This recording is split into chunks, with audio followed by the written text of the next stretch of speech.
पहलगाम हल्ल्याच्या अपडेट संदर्भातील टॉप 9 घडामोडी पाहूया। 1971 मध्ये पाकचे 90,000 सैनिक भारतासमोर सरेंडर झाले। पाकिस्तानने भारताचा इतिहास पुढच्या पिढीला सांगावा। बलुचिस्तानचे माजी मुख्यमंत्री अख्तर मेंगलने पाकिस्तानला चांगलंच झापलं।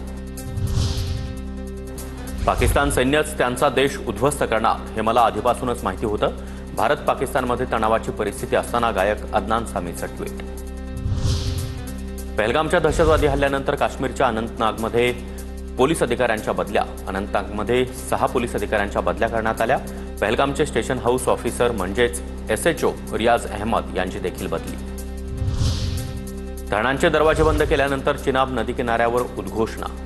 पोलीस आणि स्थानिक प्रशासनाने चिनाब नदीवर जमलेल्यांसाठी घोषणा केल्या।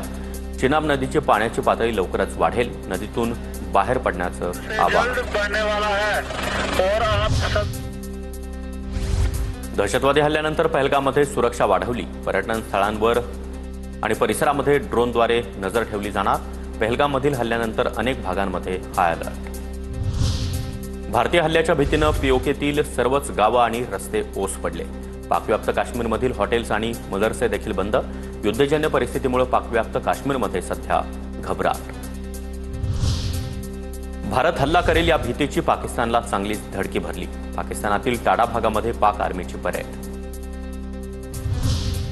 दहशतवादी हाफिज सईदची संघटना जमात उद दावानं भारताविरोधात पाकिस्तानात रॅली काढली। भारत पाकिस्तान तणावादरम्यान दहशतवादी संघटनेच्या कुरापती सुरू।